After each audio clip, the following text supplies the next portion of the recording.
Olá, irmãos, graça e paz.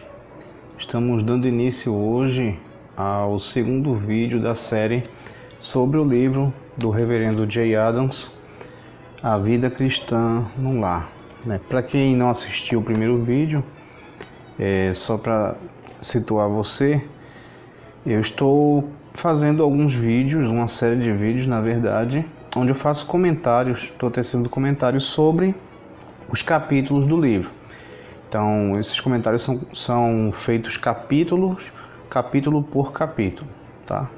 A ideia não é explicar de forma exaustiva o conteúdo do livro, mas, na verdade, até divulgar, né, a boa qualidade ou a boa conduta desse material que eu indico, eu creio que seja de benefício para qualquer pessoa que queira aprender como viver uma vida cristã que seja coerente, questões de aconselhamento, né?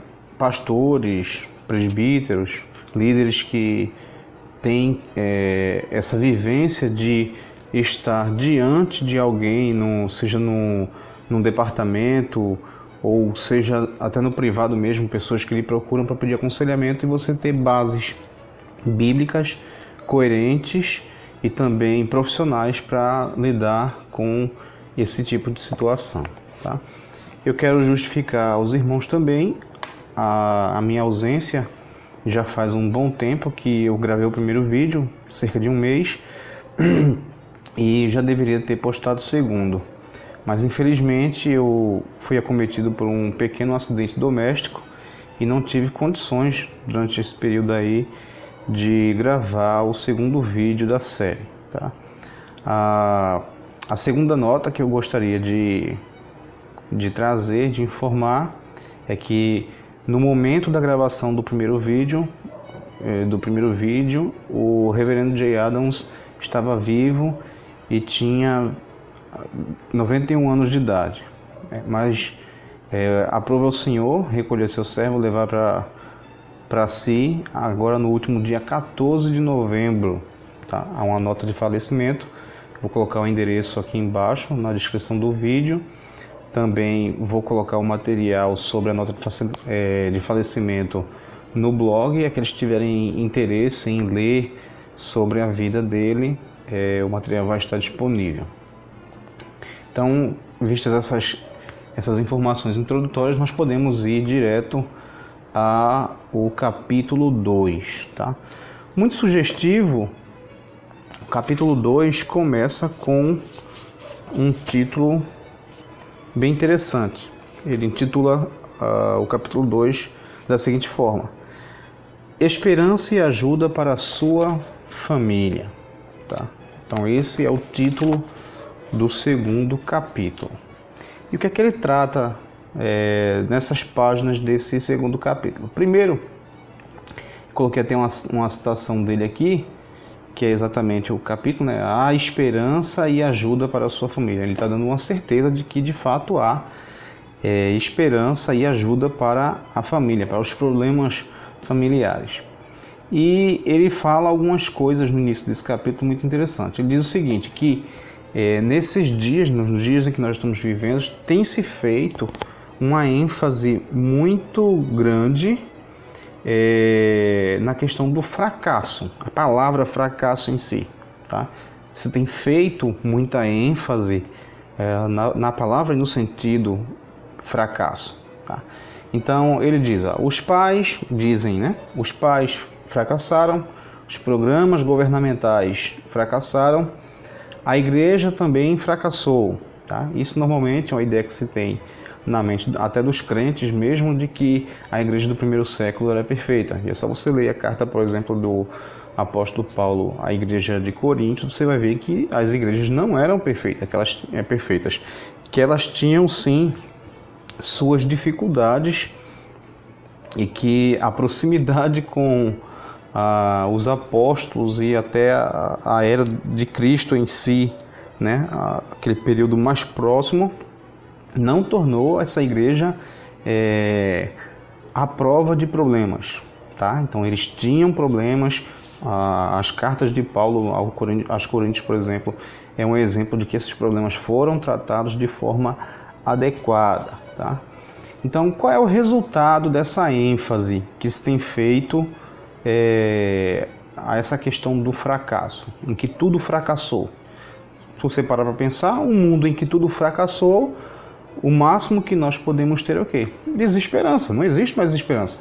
Se tudo e todos fracassaram, não existe esperança. Não há por que esperar algo, tá? E acabamos nos tornando o quê? Impotentes diante das dificuldades, tá? Então, essa ênfase exacerbada no fracasso, como se o fracasso fosse a última coisa, nos leva a esses dois caminhos, tá? Primeiro, o caminho da desesperança, não há esperança para mais nada, e o segundo, que é um resultado, impotência. Eu não posso fazer nada. Se todos fracassaram, tudo fracassou, então eu não tenho condições de fazer nada. E ele faz um diagnóstico bem interessante. A falta de esperança faz parte do problema inicial, tá? É bem simples, tá? Se você não tem esperança ou não vê esperança para o seu problema, o maior problema não é o seu problema em si, mas é exatamente a falta de esperança que você tem de que seu problema seja resolvido. Tá? O diagnóstico é muito simples, é muito interessante essa visão dele. Então, nós caímos em um mundo sem esperança. Lógico, nós, quando eu digo, é aqueles que admitem a ideia de um fracasso universal, tá? E perdendo a esperança, nós nos sentimos impotentes diante das situações e a situação ela não se torna o nosso maior problema, mas a nossa desesperança é que é agora, tá? Então, a ideia é essa. Algumas pessoas têm utilizado ultimamente, para fugir da responsabilidade, da ideia do pecado, uma figura de linguagem que nós chamamos de eufemismo. E o que seria eufemismo? O eufemismo é uma suavização. Por exemplo, quando foi dito a Jesus que Lázaro estava doente, né, e Jesus disse o quê? Que Lázaro dorme, né? A palavra que Jesus usa ali para dormir, Jesus está dizendo que Lázaro estava morto, mas de uma forma branda, para que não causasse um impacto emocional tão grande, né? Nós costumamos dizer isso, por exemplo, a uma criança que fatalmente perdeu os pais em um acidente ou por causa de alguma doença, e para falar de forma branda, por ser uma criança, você desce ao nível dela e diz que papai ou mamãe está no céu, ou coisa do tipo, ou um cachorrinho, coisas do tipo, tá? Então, o eufemismo é isso, é você suavizar, usar uma linguagem que suaviza a força do termo ou do problema em si. Então, agora, a palavra utilizada para o nosso pecado, né, ou a palavra que se utiliza, o termo que se utiliza para culpar ou para endereçar a culpa por todos os males que ocorrem é a palavra doença, tá? E novamente, o reverendo J. Adams aqui, ele não está dizendo que, ou melhor, ele não está descartando que há de fato problemas que são decorrentes de doença, tá? Mas ele está levando isso às últimas consequências, onde as pessoas tratam todos os problemas de forma generalizada como doenças, e isso faz com que essas pessoas se eximam da culpa do seu próprio pecado e atribuam as suas ações pecaminosas a doenças. Porque dessa forma eles vão ouvir aquela massagem do ego, onde quando você errar, alguém sempre vai chegar, bater no seu ombro e dizer: não se preocupe, isso não foi culpa sua. Você não tinha como controlar. Você não poderia fazer nada a respeito disso. É uma doença, Ou seja, ele não está negando que existem enfermidades, mas ele está dizendo que a pós-modernidade usou ou usa a má prática de tratar todos os males como doença, tá? E isso é um problema. E nós voltamos à parte inicial. Porque se tudo é doença, então existem doenças em que nós não podemos fazer nada a respeito. Nós nos tornamos novamente impotentes. Há doenças em que a própria medicina não tem uma solução para dar, tá? Então novamente você cai na desesperança e você não pode fazer nada, tá? Você se torna uma pessoa que não tem como se valer ou como fazer algo em prol de si mesmo diante de uma situação como essa, tá certo? Então, a partir dessa perspectiva, ele passa a formar ele traz para as páginas um diálogo, estilo apóstolo Paulo aos Romanos, tá? Ele cria um interlocutor imaginário para discutir essas questões. E é muito interessante que, em dado momento, esse suposto interlocutor vai questionar o reverendo, né, segundo a sua criatividade, quanto à temporalidade dos problemas e dizer que os problemas de outrora não são exatamente como os problemas de hoje, tá?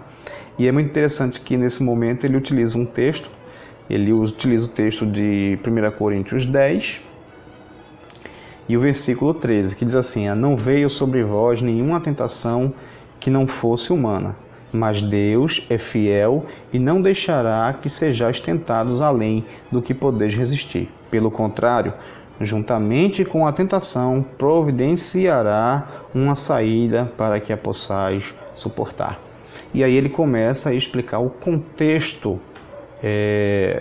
em que esse texto é aplicado. Tá? Aqui o apóstolo Paulo está fazendo a comparação entre as dificuldades enfrentadas pelos coríntios, dificuldades pecaminosas, e as mesmas dificuldades, com roupagem diferente, enfrentada pelos hebreus no Êxodo. Tá? Então você vê que Paulo está usando o que aqui?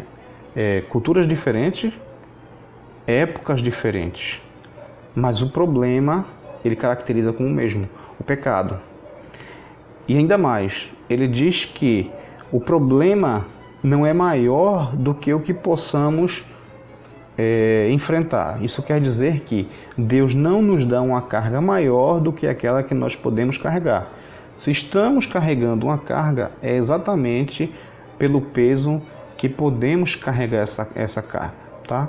Então, ele identifica aqui, como o próprio Paulo identifica no seu escrito, na sua intenção autoral, que há uma providência divina, tá? Há uma providência divina que regula e que não só regula, mas como administra, supervisiona, tá? Até mesmo as nossas dificuldades, ou como eu poderia dizer, como ele usa aqui a palavra, a tentação, as nossas dificuldades, tá? Então, o que é que isso nos traz de lição, segundo o reverendo Jay Adams e segundo a interpretação muito clara do texto? É que nossa maior esperança é o fato de que Deus, o nosso Deus, ele não nos dá uma carga maior do que a que nós podemos carregar. E ainda mais, que ainda não dando uma carga maior do que a que nós podemos carregar, a sua providência está sempre diante de nós. Tá? Deus ele não nos abandona, como querem alguns dizer que Deus criou a humanidade e lançou à sorte. Certo? E nesse final, ele conclui fazendo um convite ao próximo capítulo. Ele diz assim: voltemos então nossa atenção para esses problemas e soluções.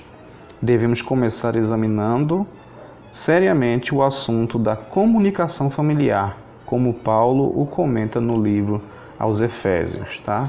Então, é o convite que eu também faço a vocês, é que leiam o livro e que participem do próximo, assistam, aguardem e participem, assistam o próximo vídeo, onde nós vamos tratar sobre a comunicação em primeiro lugar, tá? É o assunto do próximo vídeo.